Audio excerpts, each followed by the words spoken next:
Olá, eu sou a Samara Krause e sejam bem-vindos ao canal Teofili. Hoje nós vamos falar sobre um tema que é incomum aqui no canal, que é a literatura infanto-juvenil, especialmente a resenha desse livro aqui, As Batalhas do Castelo. Eu li recentemente, li agora em janeiro, e fiquei um tanto preocupada.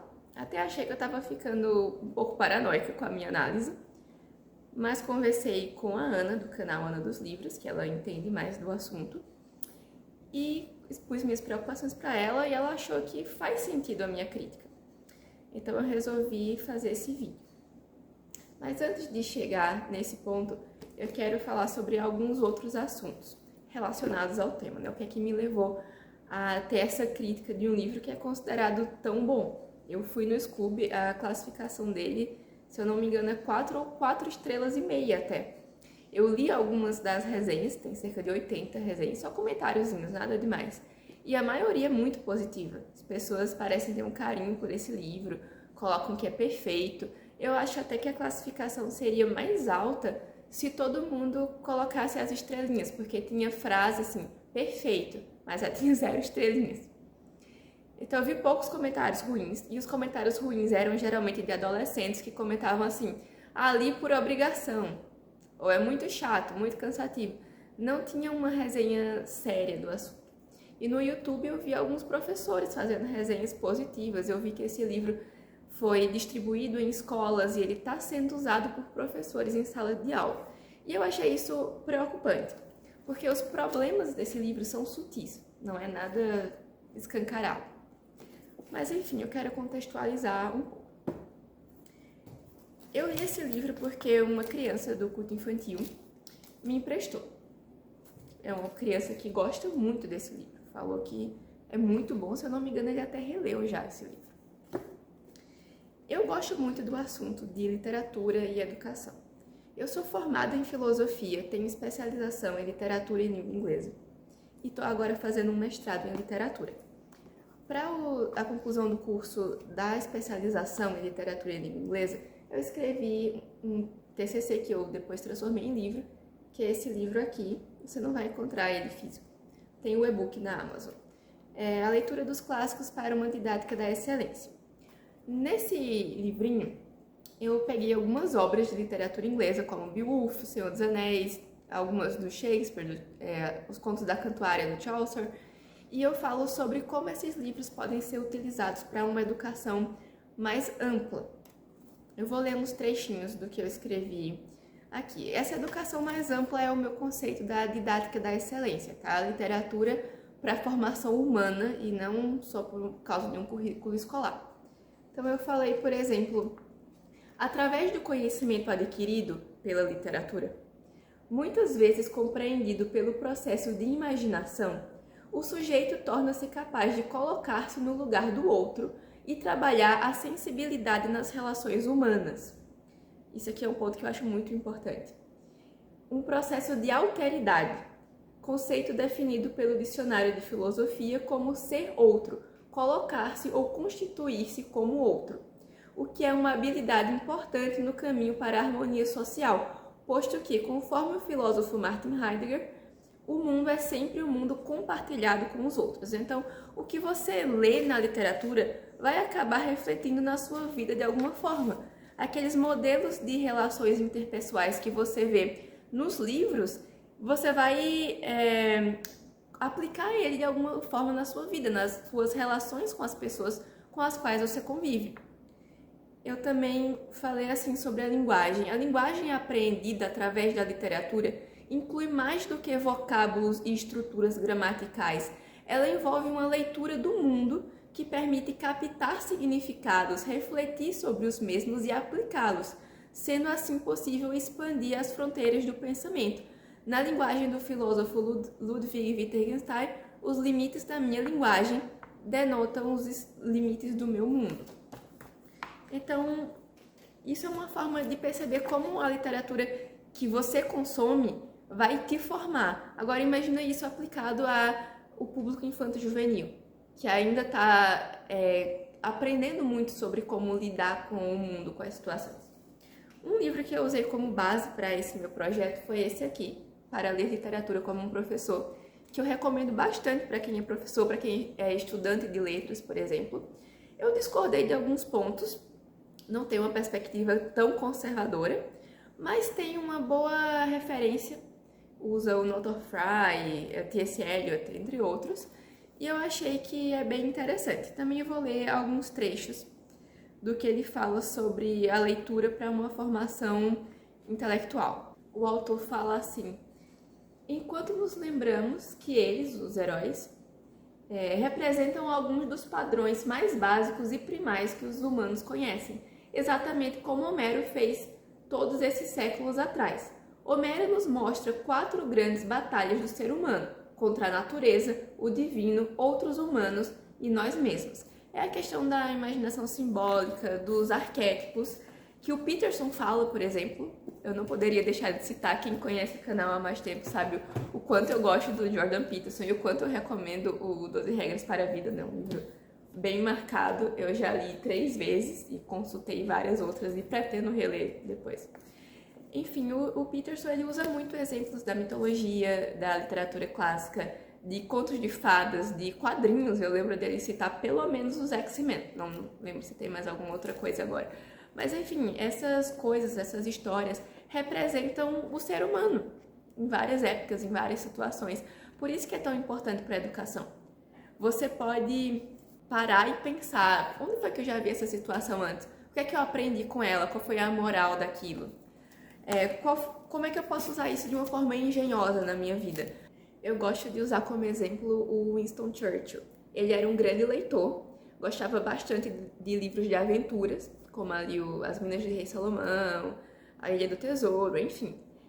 E quando ele era jovenzinho no serviço militar, e ele estava na Guerra dos Boeres e ele foi preso, ele empreendeu uma fuga mirabolante, que foi inspirada na literatura que ele leu. E olha o gênio militar que Churchill foi. Ele carregou a Segunda Guerra Mundial nas costas, claro, não foi ele sozinho, mas ele foi uma mente brilhante e uma figura essencial ali. Ele era uma pessoa muito criativa. E a formação literária dele refletiu muito na vida dele. E não é algo que você pode presumir, é algo que ele mesmo falava. Então isso é muito, muito sério. E tem 2 livros que eu gostaria de indicar: Um Experimento na Crítica Literária e o Sobre Histórias, ambos do C.S. Lewis. Esse aqui tem uma nova edição da Thomas Nelson também, tá? Dessa mesma coleção aqui. Se você é estudante de letras, é interessante que você leia isso aqui, porque dificilmente ele vai ser trazido na faculdade. Inclusive, eu cheguei a conversar com um professor no mestrado que não tinha lido isso aqui. E Lewis é uma mente excepcional. E ele era professor de literatura, ele sabia do que estava falando. Ele era leitor, escritor e professor, então ele tinha uma perspectiva muito ampla da obra literária. E nesses livros, especialmente aqui no Sobre Histórias, ele fala sobre o que é o bom leitor, como aproveitar bem um livro, como escolher um livro, o que é que faz um livro ser bom ou ruim. E ele era uma pessoa que lia muita coisa diferente. E em relação às próximas coisas que eu vou falar, e alguns livros que eu vou indicar, que podem ser polêmicos para quem é cristão e conservador, especialmente por envolver mitologia, magia, etc., eu recomendo muito que leiam o Lewis, porque ele vai mostrar sobre como entender, sobre como trabalhar o mito. E outra coisa importante que eu já vi algumas pessoas mais radicais criticarem o Lewis, associarem ele com algumas heresias, é importante que vocês notem que muita coisa do que é lida hoje sobre o Lewis não foi publicada por ele, tá? Ele tinha algumas dúvidas, como muitos cristãos têm, mas ele era muito cuidadoso, ele tentava ser ortodoxo, ele guardava as dúvidas para ele ou compartilhava com algumas poucas pessoas íntimas. Não é uma coisa que você vai ver ele falando numa obra de ampla divulgação, como o Cristianismo Puro e Simples, por exemplo. Ele era cuidadoso. Até porque ele mesmo dizia que não era um teólogo profissional, ele mesmo tinha dúvidas sobre aqueles assuntos. Então ele não se colocava como um guru que queria dar respostas para todo mundo. Então vamos ter cuidado ao analisar o Lewis. Também lembrar das palavras de Paulo, de que a gente tem que reter o que é bom. Não é para a gente idolatrar Lewis ou qualquer outro autor. Então vamos ler e aprender com isso também, né? Então vamos lá para o assunto do livro. Deixa eu pegar ele aqui. As Batalhas do Castelo. É um livro que foi lançado nos anos 80, 87, se eu não me engano. Inclusive, esse é um ponto que eu quero destacar. Se você é professor ou se você lida com crianças de alguma forma e quer indicar livros, é muito comum que até os pais queiram que o filho leia só para sair do celular, o que é bom, mas os próprios pais não têm o costume de ler. Ou até gostam um pouco de ler, mas não tem tempo de estar verificando o que é que o filho lê. Não tem tempo de pegar um livro aqui que não é tão pequeno para ler e conferir. Então você vai confiar na indicação que você viu, porque o livro está na biblioteca da escola, porque o livro foi indicado num livro didático, e você confia naquilo. Você olha, vê a sinopse, que tem aqui atrás, bem pequenininha, não parece ter nada de errado. E com muitos outros livros é assim. Às vezes o livro nem tem realmente algo de errado, mas é um livro ruim, é um livro que vai ser inútil. Tudo bem, a criança não está na tela, mas também não vai estar servindo de muita coisa. Pode ser só um livro ok também. Mas se você quer que o seu filho, o seu aluno, enfim, seja educado através da literatura, procure bons livros.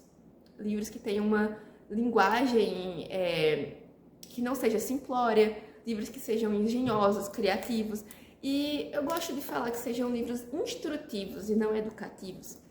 Não que a instrução não tenha a ver com a educação, claro que tem, são palavras que de certa forma são sinônimas. Mas eu gosto de fazer essa distinção porque às vezes a gente pensa, enquanto adultos, num livro educativo como aquele que tem um conteúdo didático objetivo ali. É um livro que vai falar de ciência, um livro que vai falar de geografia. E a gente esquece da imaginação, a gente esquece do entretenimento e de como usar o entretenimento para a instrução. Se você lê um livro como O Senhor dos Anéis, por exemplo, o que é que tem de geografia ali? A gente está falando de um mundo imaginário, mas é um livro extremamente imbuído de valores civilizacionais. É um livro imbuído de cristianismo ali. Então é uma obra excelente, que vai educar mais do que algum livrinho que você pega, sei lá, uma história sobre meio ambiente, sobre cuidar do meio ambiente, que é um livro educativo. Mas pode ser um livro chato, é um livro que não é engenhoso, é um livro que não vai nem trazer palavras novas, porque também é muito comum que quando se pense na faixa etária, se pense em escrever basicamente como a criança fala. Então ela vai ficar estagnada, ela não vai avançar. Não que o livro tenha que ser dificílimo, mas ele tem que apresentar um vocabulário mais avançado ali também, pelo menos pontualmente, para que a criança vá evoluindo com isso. Por isso que é bom o Monteiro Lobato, por exemplo. Tem polêmicas relacionadas a ele? Tem. Eu acho que até mais em relação à pessoa do que ao livro. É preciso separar isso também. Mas enfim, é uma leitura que é mais rebuscada. Então, esse é um ponto importante. Além de você confiar em indicações de terceiros, sem conferir, você às vezes confia na sua memória. Eu vi resenhas desse livro no Scoob sendo feitas por adultos, que falavam, eu li na infância, esse livro é muito bom. Comentário no YouTube também de gente falando, eu li faz quase 30 anos e é um livro muito bom. Só que você não vai lembrar de detalhes, isso aqui, como eu falei, é sutil, são detalhezinhos, que você não ia perceber. As crianças quando leem isso aqui, eu não acho que elas percebam. Eu acho que o perigo está em estar absorvendo, como eu mencionei no meu livro, a parte de você reproduzir isso nas suas relações interpessoais. É uma coisa que fica meio inconsciente ou subconsciente, não sei bem o termo certo aí. Um exemplo que eu vou trazer aqui para vocês de um livro que eu amei quando eu li. Eu tinha 15 anos, foi 2011, faz muito tempo. A Bússola de Ouro. Eu gostei demais. E se há uns 3, 4 anos você me perguntasse se era bom, eu ia falar, sim, leia esse livro.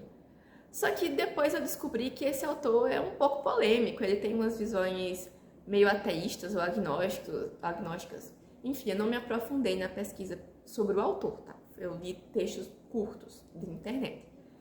Então eu fiquei pensando, é um livro que eu vou reler para eu entender bem, não só porque eu quero terminar a saga, porque eu só li o primeiro. Então eu comprei, eu achei num sebo bem baratinho, ainda bem, porque se fosse para pagar caro eu não teria feito isso. Eu acho que eu paguei R$30 pelos 3, uma coisa assim.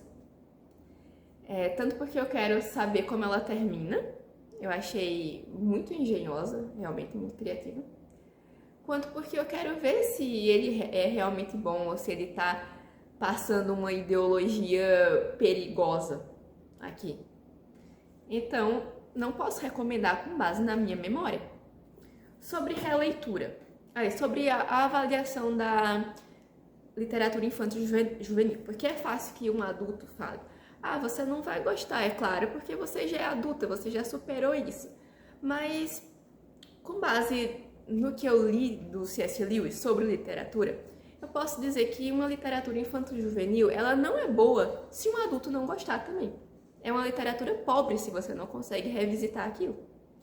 Eu recentemente estava relendo Nárnia, ainda não terminei de reler, mas vou terminar.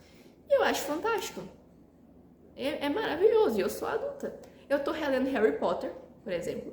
É problemático, tem os seus erros, mas se eu for comparar com isso daqui, Harry Potter é muito melhor, porque Harry Potter apresenta alguns valores, alguns relacionamentos que são bons, de amizade, de coragem, de cuidado. Então tem sim seus problemas. Não sei se eu vou gravar vídeo sobre isso depois que eu terminar. Eu tô terminando de reler o quinto. E não me julguem também. Tem uns motivos intelectuais para estar fazendo isso.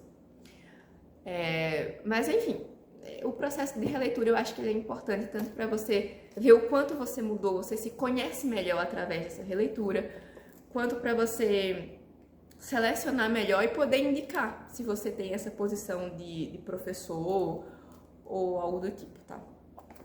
Agora vamos para o livro, finalmente. Eu marquei bastante coisa, só para deixar claro, eu não usei marca-texto, nem mesmo lápis, nem nada.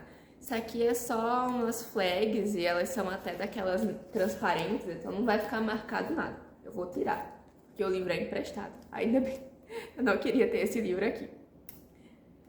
E então, quando eu falei com a Ana, eu mandei uns trechos para ela e ela me alertou de uma coisa importante, que eu até não tinha sido a imagem que ele provoca, não tinha sido o que mais me chamou a atenção, eu só achei desnecessário. Até um dos comentários que eu vi no Scooby dizia: ah, algumas descrições são desnecessárias, e talvez estava se referindo a isso aqui, que é a descrição da transformação do corpo de uma menina. E eu até pensei: ah, tá bom, ele tá escrevendo para um público infanto-juvenil, ali entre 10 e 12 anos, então é para que a criança se veja como é a fase que eu tô passando por isso, sei lá. Não é trabalhada de uma forma muito profunda, é bem rapidinho. Mas ela falou: olha, se ele trabalhou isso, ele tinha uma intencionalidade, ele estava querendo provocar um imaginamento. Então são coisas sutis que você pode num primeiro momento achar que não tem problema nenhum, mas que tá ali mostrando uma intenção. E antes de eu prosseguir, eu não conheço muito sobre o autor, não pesquisei muito sobre ele, só vi que ele é jornalista também, ou pelo menos escreve para jornais. E eu li esse ano, antes de conhecer esse livro aqui, eu até nem me liguei na hora que eu peguei esse livro. Só ontem, quando eu estava revisando uns textos do mestrado, foi que eu percebi que era esse autor, que ele é mencionado no livro A Personagem, da Beth Bright. Então ele tem uma certa importância no meio literário brasileiro, ou pelo menos tinha ali nos anos 80, 90. E não é um ataque pessoal a ele, tá? Talvez ele não tinha nenhuma intenção realmente ruim nisso, né? Não estava querendo doutrinar jovens, estava só expondo um pensamento dele. E outra coisa, se você não é uma pessoa cristã, não é uma pessoa conservadora, você não vai se incomodar com muita coisa que tem aqui, tá? É basicamente questões relacionadas à igreja, à política e ao relacionamento, no mínimo, estranho entre um adulto e possivelmente um adolescente. Já vou falar por que eu estou usando o termo possivelmente, tá? Mas vamos por partes. Primeiro, o tema do livro. É um bobo da corte, como a imagem indica, que é nomeado duque por um rei moribundo. Ele se torna o duque da Santa Graça e passa a ser chamado de Bobuque. Esse rei morre e os filhos dele vão dar para esse Bobuque, o pior ducado que existe, o Castelo do Canto, que é numa terra infértil e longínqua. E a comitiva dele vai ser composta por aleijados, órfãos, ladrões até, então é aqueles marginalizados da sociedade. Aqui você já pega que tem uma tendência meio socialista. Não sei nem se o autor se declara socialista ou se era e não é mais. Enfim, como eu falei, não pesquisei muito sobre ele. Mas enfim, você já sente aquela pegada política. No geral, o livro tenta ser poético, ele escreve com uma prosa poética, que na minha opinião é um tanto fraca. Eu vou mostrar para vocês em alguns momentos. Eu acho ali um livro que, se você tirar a problemática religiosa e política, ele me parece só simplório. Não parece ser um problema a criança ler, mas que não é bom se você for comparar com uma literatura elevada como O Hobbit, por exemplo. Tá? Então, ele seria só simplório. Esse livro seria mediano, digamos. Mas aí ele traz esses problemas, tá? Enfim, a gente vai acompanhar essa comitiva desse duque. Eu acho que os personagens não são bem desenvolvidos. Eles nem têm nome, alguns têm nome, alguns adolescentes, que vão ter nome tipo sábado, domingo, fruta, flor, primavera. Os outros são o cozinheiro, a cozinheira, o tesoureiro, o poeta. Então eles não são bem construídos, você não tem muita descrição física deles, poucos personagens que vão ter uma descrição. Então eu achei muito fraco isso. Dá a impressão de que quer ser uma alegoria, ele não é muito preciso sobre o tempo e o lugar também, parece ser só um lugar da Europa, ali na metade da Idade Média. Se eu não me engano, ele especifica que é metade da Idade Média. Enfim, a arquitetura não é tão descrita, por exemplo, deixa a desejar na questão da construção do cenário como um todo. Ele é muito superficial. Até quando aparecem algumas poucas histórias de redenção, por exemplo, é superficial, é muito rápido. Não é um livro que vai construir valores na cabeça da criança. No caso de um livro que é ruim, é melhor que não faça isso mesmo, né? Esse personagem, o poeta, parece ser o mais querido do público. Foi isso que eu vi nos comentários no Scooby. Gente falando, o poeta é o melhor e o padre é o mais chato. E esse personagem, ele é descrito da seguinte forma. Minha primeira marcação foi essa. O poeta tinha cabelos escuros e barbas brancas. De certo, porque meu corpo envelhece, a cabeça não. Dizia rindo quando perguntavam como era possível.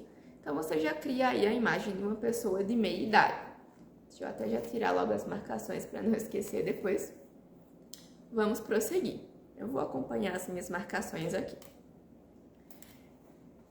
Aí vem a descrição da menina, né? Viam que alguns já não eram tão crianças. Até sexto já tinham um bigodinho de penugem. E seriam dos seios aqueles 2 biquinhos cutucando a blusa de fruta? Seria engano ou Flor olhava encantada para Domingo? Então aqui a gente cria uma ideia de que essa personagem, Fruta, teria uma idade ali, talvez 12, 13 anos, por aí. Mas aqui não é descrito exatamente a idade. A passagem do tempo não é muito específica aqui. Por isso que eu não posso acusar totalmente de que a menina era menor de idade. Podia ser depois que ela tivesse, sei lá, 18 anos. Não sabemos. Não parece ter passado tanto tempo assim, tá? Mas que algum tempo considerável passou, sim. Na minha cabeça, mas a leitura estava bem chata, então eu posso ter perdido algumas coisas. Na minha cabeça deve ter se passado uns 5 anos. Ou menos até. Eu coloco como se ela tivesse uns 16 mais pra frente. Mas posso estar enganada. E aí tem uma cena que as pessoas estão lá comemorando umas coisas e o poeta cutucou o Bobuk. A cozinheira deitava a cabeça no ombro do cozinheiro. Não parece um milagre? É só a vida. Bobuk continuou descascando uma cebola e olhando os casais até enxugar uma lágrima. Então ele aponta para um contexto ali amoroso, né? Então o comentário que vem a seguir, mais uma vez, uma criança não iria perceber. Como eu disse, eu até pensei que eu estava vendo coisa demais. Mas observa bem esse contexto. Você ainda é jovem, sussurrou ao poeta. Por que não vai às aldeias procurar alguém? Prefiro estar aqui mesmo. O poeta olhava fruta e flor. Tá? É na mesma página, a descrição da menina tá aqui e esse comentário tá mais aqui embaixo. É claro? Não é claro, mas sei lá, eu acho que o contexto ficou meio estranho aqui. Mas vamos prosseguir. Não diz exatamente qual era a intenção do olhar dele, fica subentendido. E aí vamos ao capítulo Ao Rei, o que é do Rei. E aqui começa uma certa linguagem religiosa que me incomodou bastante. Isso foi o que mais me incomodou no livro. Os meninos descem para uma vila para comprar umas coisas e fala assim, Deus cuida em relação à carroça, né? Pode deixar a carroça aí que Deus cuida. Domingos falou por todos. Domingos vai ser um personagem que vai ter um caráter religioso positivo daqui a pouco. Muito bem. Sexto falou com o arco numa mão e uma flecha na outra. Muito bem, mas se Deus não cuidar muito, não seria melhor a gente cuidar um pouco? Esse livro não parece afrontar totalmente a religião, mas criticar a igreja. O próximo capítulo se chama A Deus o que é de Deus. A igreja na figura da igreja católica, obviamente porque é metade da Idade Média, antes do advento da Reforma Protestante, mas não pensem que os protestantes estariam isentos de crítica, porque me parece que é uma crítica à estrutura da igreja. Os personagens vão se identificar como cristãos, nomeadamente em alguns momentos, mas é uma pegada bem teologia da libertação. Então é perigoso, porque tem coisas, como eu vou ler mais à frente, que indicam amor, ser filho de Deus, parece positivo, mas é perigoso porque é uma heresia, vai contra a ortodoxia cristã, não vai contra o catolicismo, vai contra a ortodoxia cristã, vai contra a palavra de Deus. Inclusive, hoje mesmo eu estava lendo o livro Deus Esquecido, do Francis Chan, e ele fala uma coisa importante ali, ele fala que a gente tem que ter cuidado para não exceder o que está na Bíblia, porque às vezes tem coisas que parecem serem boas, porque no primeiro momento condizem com o que está ali na Bíblia, elas não são claramente mentirosas, porque elas não batem de frente com a Bíblia, mas elas estão excedendo o texto bíblico. E é muito fácil a gente ver o que está claramente errado, mas e essas coisinhas sutis? E essas coisinhas que parecem bonitas? Então essa vai ser a problemática que o livro apresenta. O poeta até já tinha poetado. Porta aberta faz amigos, cadeado atrai ladrão.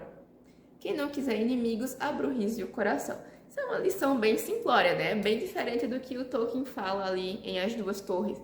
Eu não amo o soldado pela sua espada, mas eu apenas amo aquilo que ele defende. A frase não é essa, claro que a frase original é bem melhor e mais completa, mas enfim. Ele fala sobre a cidade dos homens em Númenor e como ela deve ser protegida e lembrada e amada por causa da sua beleza, por causa da sua tradição. E a vida, ela é cheia de lutas. Não sei por que apresentar esse tipo de pacifismo que vai deixar a criança desarmada. Um livro como Nárnia, como Senhor dos Anéis, como Hobbit, tem outros autores, claro, mas esses são os que eu considero melhores, né? Eu poderia até colocar aqui Percy Jackson e Harry Potter, mas não chega a esse nível, né? Mas fala pelo menos de batalha, tá? Em relação às batalhas do castelo, se você pegar a cena da batalha de Hogwarts ali em Harry Potter, tá melhor do que isso aqui. Mas enfim, não é uma apologia de Harry Potter, de novo. Só comparando. Então é um pacifismo tolo. O Bobu que não quer pegar em armas depois, ele ridiculariza a figura do cavaleiro, que vai aparecer depois. Então ele, quando apresenta com o nome completo dele, né, que era costume na época, então ele é zombado por causa disso, é o cavaleiro de etc, o cavaleiro de blá blá blá, nem lembro agora. A nobreza dele é ridicularizada, o fato dele oferecer as armas em serviço daquele castelo, né? Depois ele vai ter um papel relevante ali, mas ainda assim o que importa pra mim é essa cena da apresentação dele, como o Bobu que faz ele passar por uns testes para demonstrar o amor dele pela menina, e a figura da coragem dele, da valentia dele é ridicularizada ali, naquelas cenas, sabe? Então eu não gostei nem um pouco disso. E acho a poesia do poeta bem fraquinha aqui. Aqui aparece o seguinte: o padre começa a visitar esse castelo, porque eles tinham feito umas doações em comemoração à prosperidade que eles tinham conseguido lá. Eles fizeram doações de comidas para os pobres da vila. Então o bispo começou a ficar de olho neles, a querer cobrar tributos. Então eles vão lá e vão obrigar as pessoas a pagar umas penitências, umas coisas assim. O Bobuk fala: somos todos cristãos, padre, mas tão pobres que nunca podemos ter Cristo em ouro ou prata no peito. E onde oram? Terão ao menos capela? Quem dera, padre. Nossa pobreza é tanta que, ora, padre Arcanjo falava ao horizonte, não tem ao menos um altar? E estendeu a mão para Bobuk beijar. Nossa fé é nosso altar. Bobuk beijou, engolindo em seco. E aí o padre fala que é inconcebível. Tem momentos que o padre começa a chamar todo mundo no castelo de demônio, vai dizer que o reino de Satã me derrotou aqui, vai mandar prender umas pessoas. Enfim, ele acaba colocando uma imagem da autoridade da igreja que chega falando sobre oração, sobre pecado, sobre confissão, como sendo necessariamente ruim e opressiva. E ele chega a um ponto de questionar não aquele padre, mas questionar o próprio conceito de pecado, de penitência. E isso que é um problema, porque, claro, tem corrupção na polícia, tem corrupção na igreja. Só que uma coisa é você pontuar isso e outra coisa é você querer desautorizar a instituição em si. Uma coisa é admitir que existem erros, outra coisa é demonizar a instituição em si. E é o que me parece que o autor faz aqui. E a criança tem que ficar numa bolha, ela não pode aprender sobre isso, não pode questionar. Pode, mas levando em conta que isso aqui está em uma escola, que tem professor usando, que talvez tenha professor indicando sem saber desse conteúdo, me faz pensar o seguinte: professor, não cabe a você determinar isso. São os pais que têm que chegar com essas conversas religiosas e políticas para o filho. Então não é o tipo de literatura que o professor deve indicar. Agora vamos prosseguir aqui. O poeta, pedem para ele fazer uma oração antes da chegada do padre, e ele faz uma oração agradecendo, não é agradecendo pelo ar, pela terra, pelo sol, é agradecendo ao ar, à terra, ao sol, e em algum momento ele agradece a Deus também.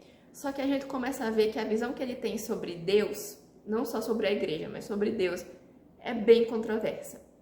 E o autor trabalha muito para que o poeta seja um personagem que você sinta uma afeição por ele. Ele tem destaque, ele tem falas cativantes. Ele diz assim, conversando com uma menina: talvez eu devesse ir para o Oriente. Dizem que lá são tantos os deuses que ninguém se importa muito com isso. Daí a menina aparece com uma frase que parece sensata: não confunda a visita de um padre com a vontade de Deus.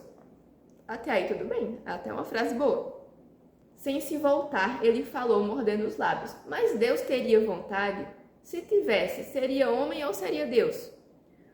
Ou será só um nome que inventamos para explicar a vida e seu mistério? Será apenas hóspedes das nossas preces? Ou será mesmo o Criador dos céus? E se é perfeito, que quer dos humanos? E mais, por que consentia Deus em ser representado por alguém como o Padre Arcanjo? Será que não quer só se divertir com a gente? O poeta falava amargo como Flor nunca tinha visto. E o diálogo continua e fica pior. Porém, esse pior não aparenta ser pior. Ele é até bonitinho, a fala dela é bonitinha. Se você não entende nem aceita Deus, sofre dobrado e duplamente erra. A eternidade e o tempo vivem em nosso peito, mas não vivemos no céu, vivemos na terra. Reis, bispos, pestes, penas, guerras, fome, são coisas só desta vida e dos homens. Ele se voltou para olhar aquela mulher desabrochando em carne e espírito. Você é um milagre, gaguejou sorrindo, mas logo ficou amargo de novo. Haveria, no entanto, outra vida? E se houvesse, quem garantia que fosse melhor? E se cada vida for uma ponte para outra vida, para mais sofrer, e para outra ainda pior, como horizonte, atrás de horizonte? Ela sorria como a uma criança. Se for uma vida, ou tantas outras, quantas são as estrelas, vale a pena viver todas e cada uma, sempre, seja como for, desde que nossa igreja seja o amor. Olha que lindo, desde que nossa igreja seja o amor. Te amo, ele gaguejou. Também te amo, ela sussurrou. E aí os dois se abraçam, é só um abraço. Só que você, lembrando do contexto anterior, fica um abraço um pouco suspeito. E o padre tá olhando isso tudo. E ele olhar essa cena vai ser importante para a história daqui a pouco. O padre continua lá exigindo que as pessoas rezem de joelho no chão, sendo cruel, humilhando as pessoas. E aí o poeta enfrenta ele. O poeta vai ser o exemplo de coragem nesse livro aqui. Reze, homem, pelo amor de Deus. Não creio nesse Deus. E o nesse está destacado aqui. O poeta sorria. O mesmo sorriso de quando tinha debochado do rei. Pelo seu próprio bem, bobo que voltou-se ajoelhado para o outro. Enfim, ele continua enfrentando o padre, ele vai falar com o padre assim, quando o padre diz: sabe por que você não reza com o coração? Sabe por que a fé escapa do seu peito como fumaça, filho? Tenho sua idade, padre, não me chame de filho. Sabe por que se atreve a falar assim, até como enviado de Deus? Teu coração, pobre homem, está possuído pelo demônio em forma de mulher.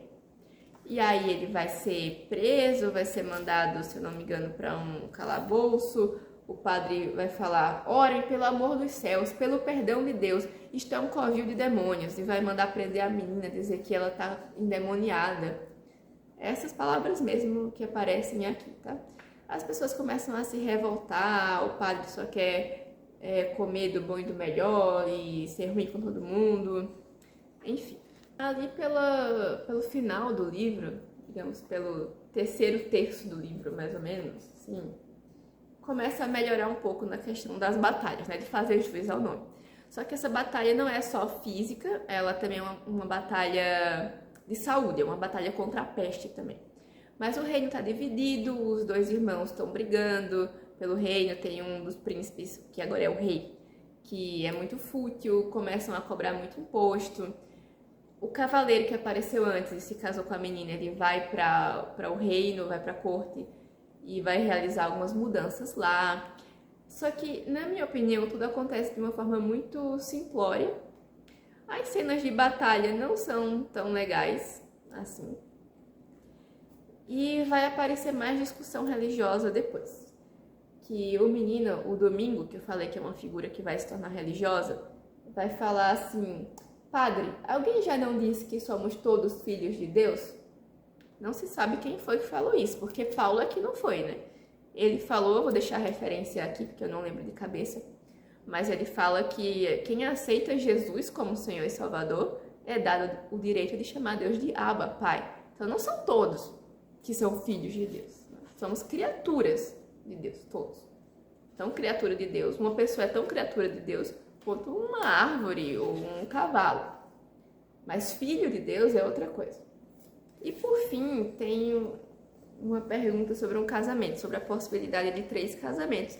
Não fica claro quais seriam esses 3 casamentos, você subentende por causa da construção dos casais ao longo da trama. Tipo, o cozinheiro e a cozinheira, talvez o poeta e a menina, que pode ser que, como eu falei, que tivesse 18 anos já, mas não fica exposto com clareza aqui. Seja como for, ainda que ela fosse maior de idade, que tivesse talvez 20 anos, quanto que o poeta tinha aqui? Talvez já uns 60? Não fica claro também, mas a gente sabe que no começo, quando ela tinha na faixa de 12 anos, ele já tinha barba branca. Então, seja como for, é um romance no mínimo esquisito. E são coisas que o autor deixa bem superficial. Você não pode pegar e dizer com clareza: ó, tá aqui. Ele poderia se defender perfeitamente, com uma boa retórica aqui, se sair desse livro.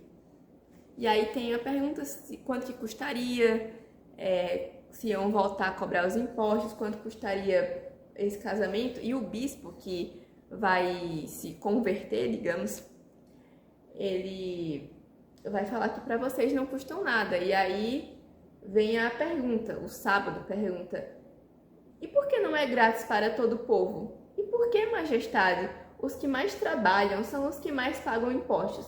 E por que o serviço militar tem de ser obrigatório? Então já voltam as perguntas políticas aqui, né? E o Domingos acaba criando uma ordem de monges, mas é uma ordem que, por exemplo, trabalha aos domingos. E aí tem esse questionamento aqui. E o povo é filho de Deus, não? De novo, o mesmo Domingos fala de novo essa frase aqui. Os padres se calavam, mas logo voltavam com notícias. Sabia o bispo que os tais frades da Ordem do Domingo trabalhavam como qualquer camponês, mesmo no dia dedicado ao Senhor? Ora, o bispo repetia, alguém já disse que o domingo foi feito para a gente, não a gente para o domingo. Tem outra hora que eles estão enterrando os corpos, o padre pega a pá, e aí perguntam se ele vai fazer um sermão, e ele fala que eu já fiz o sermão com a minha pá. Então dá aquela visão meio materialista da religião, né? Tipo, não preciso de um sermão, não preciso da devoção, da oração, da penitência do pecado. Porque a minha ação é o que importa, o meu cuidado com os pobres é o que importa. É bem TL mesmo esse livro aqui. E agora, tire suas próprias conclusões. Se você conhece alguma criança que leu e tal, não acho que seja o tipo de coisa que você precisa sentar e conversar com a criança sobre isso, porque ela não deve ter captado esses detalhes. Talvez foi uma criança maiorzinha, adolescente já no caso, né? Não pré-adolescente. Inclusive, alguns dos comentários que eu vi no Scooby, eu fui olhar o perfil de cada pessoa, eram adolescentes com uma carga literária péssima, ou ao menos a que foi registrada no Scooby, né? Livros de baixa qualidade. E que comentaram assim, a parte que eu achei legal foi a de criticar a igreja, umas coisas assim, ou de falar sobre a peste. Tem uns comentários bem mal colocados mesmo. Então, eu acho que a maioria não percebe, mas se for um adolescente, talvez fosse bom sim falar sobre essa questão da religião, especialmente. Acho que a questão política não é tão latente aqui. É uma coisa que o autor não trabalha tanto quanto a parte da religião. Você até se identifica porque ele está reclamando de impostos e ninguém quer pagar imposto. Imposto é roubo mesmo. Brincadeiras à parte, eu sei que alguns impostos, sendo bem administrados, fariam bem para a comunidade, mas não é essa a questão aqui. Vamos agora a algumas indicações de livros, então. Matilda, do Roald Dahl, que tem os seus problemas. Quer dizer, eu não acho que tem problemas, mas eu sei que algumas pessoas mais radicais vão criticar isso aqui. Porque, tem umas descrições de pessoas que parecem bullying. Tem desrespeito aos pais na figura da Matilda, porque os pais são descritos como pessoas idiotas que só querem ver TV, e a Matilda é estudiosa e tal, enfim. Mas eu não acho que... Eu não trato com radicalidade, tá? Eu acho que é um livro inventivo, é um livro sofisticado nas construções frasais, na elaboração das personagens. E eu acho que a criança... Isso é uma coisa que o C.S. Lewis fala também, inclusive. O Lewis fala que a criança consegue distinguir ficção de realidade. Na verdade, tem criança que faz isso melhor do que adulto. Então, às vezes, o adulto tem medo de deixar a criança assistir um filme que tem magia, porque a criança vai achar que aquilo é verdade. Mas não é assim, tá? Ela sabe a realidade em que ela vive, ela sabe distinguir o que é fantasia. É por isso que a criança tá lá brincando com um brinquedo imaginário. Ela sabe que ela não tá com aquele brinquedo ali na mão. As situações que ela cria na brincadeira. Eu brinco de super-herói com meu sobrinho. Eu sei que ele sabe que ele não lança a teia do Homem-Aranha. Então, tenha isso em mente, tá? Não precisa ser tão realista. Inclusive, o Lewis vai falar sobre histórias. Deixei o livro lá muito embaixo, não vou pegar ele agora para ler a frase, então vou só explicar de cabeça mesmo. Ele fala que os livros mais realistas são piores. São esses que vão causar uma ilusão. Porque vai ser igual à nossa realidade, né? O mundo que você vive, é o que é tangível ali.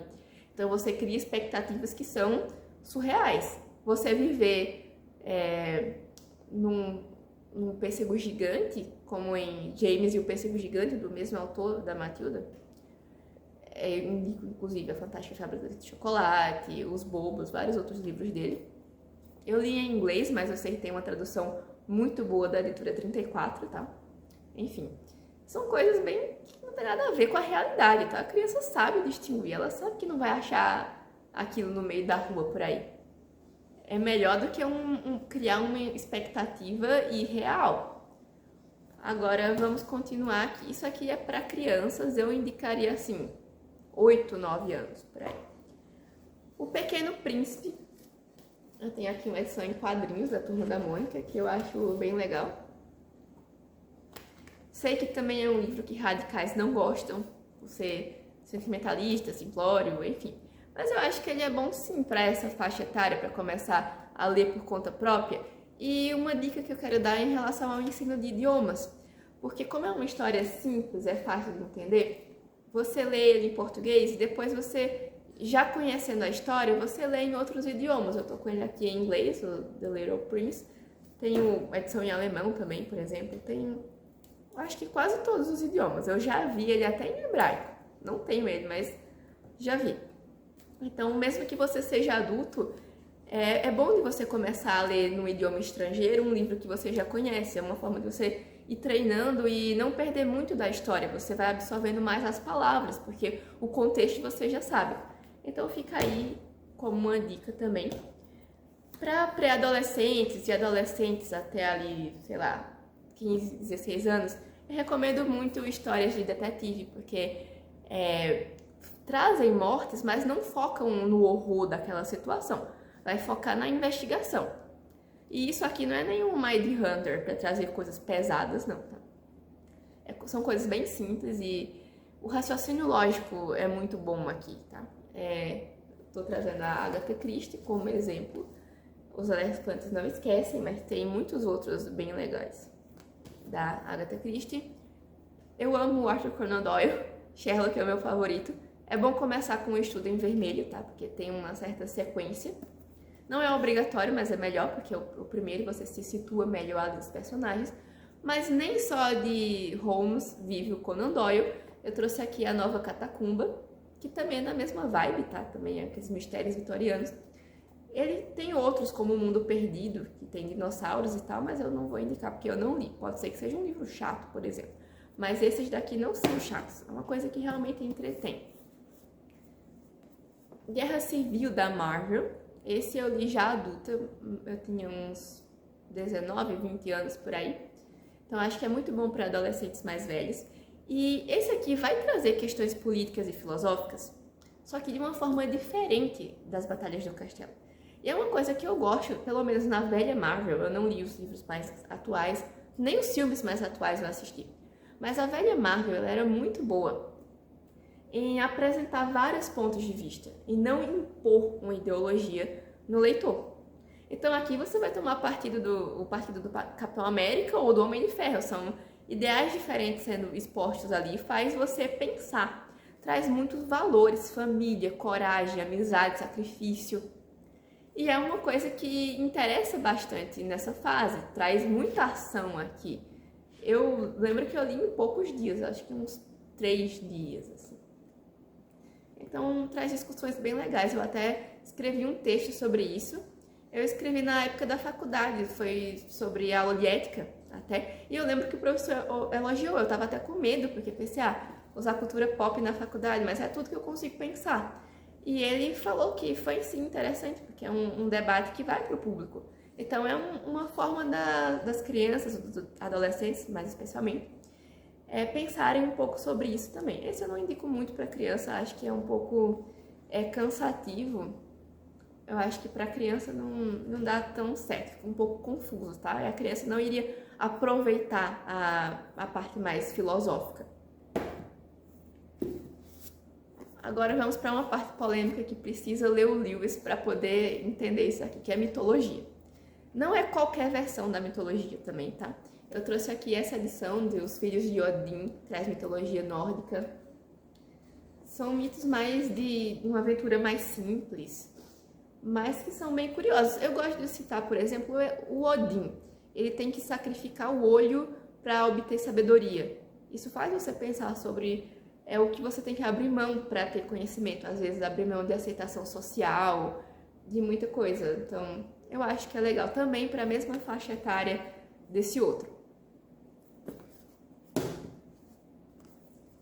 O Anel do Nibelungo. Eu costumo falar errado sempre, não sei porquê, eu sempre jogo para o plural. Isso aqui inspirou uma ópera de Wagner, inspirou O Senhor dos Anéis. É mitologia nórdica também. Talvez essa edição não seja boa para o público infanto-juvenil, porque ela tem umas ilustrações meio assustadoras. Eu gosto das ilustrações, eu até tenho uma edição que é só das ilustrações. Foi feita pelo Arthur Rackham, que inspirou o próprio Tolkien. O Tolkien desenhava. E se você ver as ilustrações, eu vou mostrar aqui um dos livros. Ele tem uns traços parecidos. Tem umas ilustrações que eu gosto bastante, mas tem outras que são bem escabrosas, então... Enfim, procura outra edição, talvez, tá? Mas você que conhece aí se seu filho vai ficar comendo. Eu acho bem legal. Acho que em português está como O Livro da Selva, ou Os Livros da Selva. É a história do Mowgli. Eu gosto demais do desenho da Disney. As músicas são muito legais. E ele traz histórias ambientadas na Índia, com animais falantes, tem o Código da Selva, fala muito sobre família, sobre coragem. E tem cenas bem de aventura, assim. Eu acho que entretém bastante. Instrui, né? Como eu falei, eu não acho que seja um livro educativo, que você vai aprender sobre biologia, matemática, essas coisas, mas é um livro que trabalha a mente, trabalha o imaginário, trabalha as relações. Coisas difíceis acontecem e não se resolvem de uma forma fácil, que é mais um dos meus problemas ali com as batalhas do castelo, né? Tudo é muito fácil. O problema aparece, mas a forma que ele se resolve é muito simplória. E agora vamos para os 2 melhores dessa lista, que é As Crônicas de Nárnia, do C.S. Lewis. Tem a edição nova da Thomas Nelson, essa aqui é Martins Fontes, se eu não me engano. Isso, Martins Fontes, é uma edição mais antiga. Eu gosto dessa, tá? A outra é mais bonitinha, mas eu gosto dessa aqui. Pode ser que assuste a criança. Se o seu filho, ou sei lá, a criança que você vai presentear, não tem costume de ler, por favor, não dá esse livro aqui, porque vai desanimar. Só que são 7 livros em um. Então, se você puder, compre o primeiro livro, que pode ser O Sobrinho do Mago ou pode ser O Leão, a Feiticeira e o Guarda-Roupa. Eu começaria por O Leão, a Feiticeira e o Guarda-Roupa. Acho que ele é mais agitado, então capta mais a atenção ali, especialmente de quem não é acostumado com leitura, enquanto que O Sobrinho do Mago vai ter menos ação, vai fazer você refletir mais sobre algumas coisas, mas todos são bons, tá? Eu recomendo. Bons não, são excelentes. E tem gente que critica porque o Lewis coloca figuras mitológicas, magia, enfim. Mas ele trabalha isso de uma forma muito boa. Eu acho que o Lewis trabalha a cosmovisão cristã. Tipo, eu vou colocar aquela lente cristã e eu vou conseguir ler tudo ao meu redor através daquela lente. É a recomendação de Paulo de reter o que é bom. Então o Lewis sabe meio que subjugar o mundo a Cristo, subjugar a mitologia a Cristo, subjugar a magia a Cristo. Eu acho que ele é excelente nisso e eu não me expresso tão bem quanto a isso, mas eu vou deixar linkado aqui pessoas mais capazes, como o Jonas Madureira, por exemplo, para falar sobre o cristianismo e C.S. Lewis e a importância de Nárnia, tá? Então eu sei que é polêmico, que alguns pais não gostam, mas eu acho que é bem importante. E o último é O Hobbit, que é o que eu mais recomendo, o que eu mais considero. E ele é feito para crianças, tá? Talvez seja melhor a leitura em voz alta do que colocar para a criança ler, especialmente se ela não tem costume. Eu vejo que as crianças no Brasil atualmente estão começando a ler muito tarde. Estão começando a aprender a ler aos 7 anos. Eu comecei a ler acho que com 4 ou 5, por aí. Com 5 eu já lia, isso eu tenho certeza. Então isso atrasa bastante o desenvolvimento. Você pegar e dar para uma criança de 7 anos ler isso aqui, talvez assuste um pouco. Não assustar porque tem um dragão ou Sméagol, mas assustar pela linguagem, que não é tão simples, não é que seja rebuscada demais também. É aquilo que eu já falei antes, de uma linguagem que eleva. Mas enfim, você que conhece aí a criança com quem você está lidando, né? Para a leitura, eu acho que a partir de uns 10, mesmo que a criança não tenha costume com a leitura, você não vai pegar para ela essa edição aqui, tá? Que é maravilhosa. Mas se ela não tem costume de ler, ela vai se assustar com isso aqui. Até porque é um livro que vai trazer notas. A criança não está acostumada com nota. Eu não lembro de, na infância, ter lido nada com nota e olha que eu lia bastante. Então, não vai com isso aqui. Para um adulto, sim, pode presentear. Qualquer adulto fã de Tolkien vai amar ganhar isso aqui, mesmo que ele tenha esse. Mas enfim, não vem ao caso. Por favor, toma cuidado com a parte da impressão, da aparência também. Porque se você quer cativar, você tem que ser estratégica. Senão você estraga e a criança não vai querer ler depois. Vai virar um adolescente, um adulto que não gosta de ler. Então você tem que cativar de alguma forma. Por favor, não dá livro enorme, não dê livro chato, não dê sagas. Porque se você pega o Lewis com Nárnia e você pegar esses livros que eu falei, O Leão, a Feiticeira e o Guarda-Roupa, ou O Sobrinho do Mago, você pode continuar ou você pode parar ali. É diferente de você pegar Harry Potter, que você tem que ler até o final. Aliás, a Pedra Filosofal, até que ele se encerre ali, eu acho até que a autora não tinha, talvez, intenção de continuar, se não tivesse sido sucesso. Eu acho que é um livro que poderia ter acabado por ali. Mas tem outros, como Percy Jackson, por exemplo, que aparecem umas profecias, umas coisas assim, que apontam muito para uma continuação. Então, aquele final que não está fechado pode cansar. A criança que não tem costume de ler vai ficar, tá, isso não vai acabar nunca. Quanto tempo eu vou ter que perder com esse livro aqui? Ela desinteressa, fica chato. Isso funciona muito quando a criança ama ler. Aí sim, ela vai ficar eletrizada por aquilo e vai querer ler mais e mais, vai querer ler outras coisas do mesmo estilo enquanto espera os lançamentos. As crianças de hoje têm muita sorte de já ter muita coisa pronta, né? Porque na minha época de adolescência eu tive que esperar alguns lançamentos ali. Mas enfim, esperar lançar e esperar ser traduzido ainda, né? Mas enfim, vamos voltar aqui para o Hobbit. Por que eu acho que ele é tão precioso? E por que eu acho que deve começar por ele e não por O Senhor dos Anéis? Apesar de, com esse menino que me emprestou As Batalhas do Castelo, eu ter dado para ele O Senhor dos Anéis. Mas, na verdade, não cabe aqui explicar, mas não foi eu que comprei o livro, né? Eu intermediei uma doação e ele estava querendo ler especificamente O Senhor dos Anéis. Inclusive, a edição que eu consegui foi aquela enorme, que eu acho maravilhosa. Eu gosto daquela capa com o Gandalf, aquela que são os 3 em 1. Acho muito prático, apesar de pesado. Mas ele já estava gostando de ler, tá? E ele estava interessado em ler especificamente Tolkien. Eu achei ótimo, então, porque já são 3 livros em 1, já engata a leitura aí, já conhece um universo bom, e eu nem sabia que esse livro que ele me emprestou era ruim. Então eu fico feliz que ele tenha esse acesso a uma literatura elevada ali com Tolkien.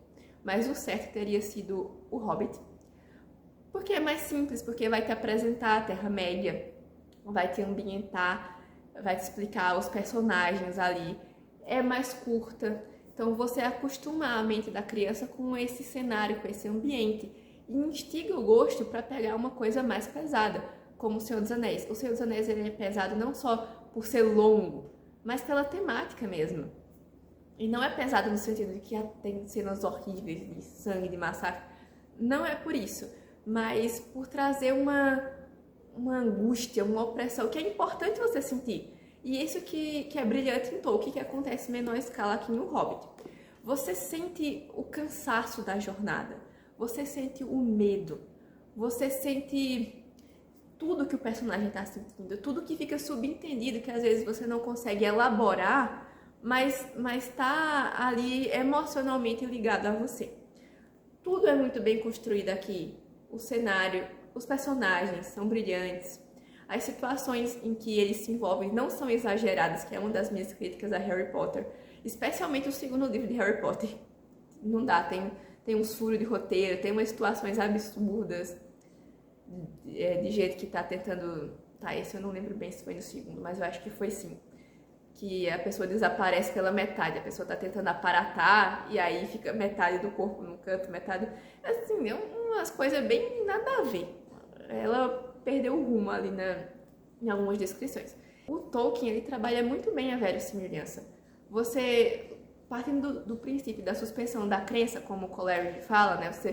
Você consegue lidar com coisas de fantasia, do sobrenatural, porque você suspende a sua crença. Você... Tá, isso não tem na realidade, mas eu vou admitir um mundo em que isso é possível. Só que você só consegue admitir um mundo em que isso é possível, um mundo em que Papai Noel e Minotauro são possíveis, como em Nárnia, quando tem uma verossimilhança, quando ele não foge da lógica. Você começa a entender a lógica daquele mundo, a lógica daquele sistema. Então é uma obra racional, apesar de fictícia, apesar de fantasiosa. Ele traz muitos valores aqui. Os típicos amizade, coragem, que eu sempre menciono, mas muitas outras coisas também. A forma de você se relacionar com as pessoas, de você julgar as pessoas, de você enfrentar os seus medos, A importância da leitura.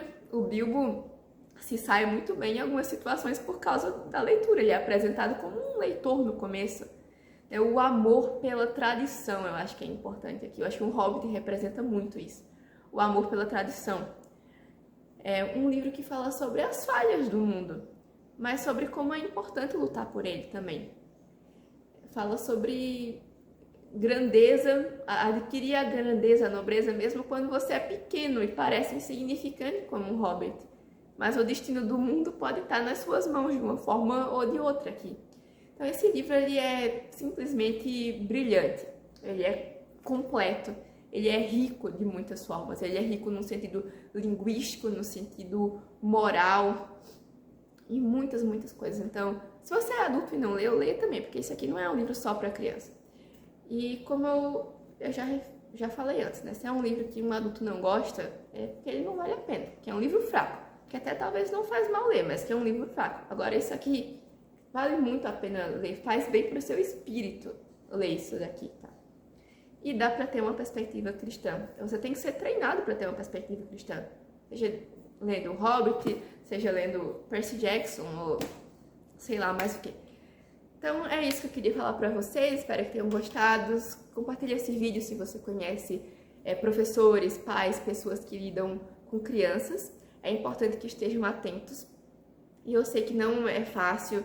Nem sempre o professor ou os pais têm tempo de verificar essa leitura, de parar para ler aquilo, mas tenha cuidado, tente pesquisar bem sobre aquilo que o seu filho está lendo, que o seu aluno está lendo. Escolha bem os livros que você vai usar em sala de aula, se você é professor. E também, se você trabalha com culto infantil, como eu trabalho também, tenta ficar atento àquilo que o teu público está consumindo, quais são os desenhos que as crianças estão assistindo, filmes que estão assistindo, o que é que elas estão lendo, o que é que está sendo popular ali, porque você pode usar isso nas suas aulas, na sua ministração. Você pode cristianizar, fazer como o Lewis, né, de subjugar aquilo a Cristo. É uma forma de treinar para a vida, é uma forma de ensinar a reter o que é bom e também a desprezar o que é ruim, porque a criança precisa ser treinada também para identificar, não é só para você jogar, dar mastigado aquilo, porque aí chega na vida adulta sem saber distinguir, sem ter ferramentas para distinguir, não só a literatura, mas a vida como um todo. Então eu vou deixar aqui na descrição os livros que eu citei, vou deixar também o canal da Ana, que ela tem esse conteúdo sobre livros, sobre o público infantil juvenil, né, como pedagoga e mãe. Ela faz um conteúdo muito rico sobre isso. Saiu um vídeo agora sobre como escolher bons livros. Então vai lá e assiste porque é muito bom. Vou deixar também o link do meu blog. O link do meu Instagram lá é um pouco mais simples. Eu fico postando dicas de filmes, tá? Todo final de semana eu vou te dar dicas de bons filmes para assistir e de filmes para evitar também, porque eu também tenho assistido umas coisas bem ruins. E é isso, espero que tenham gostado e até a próxima.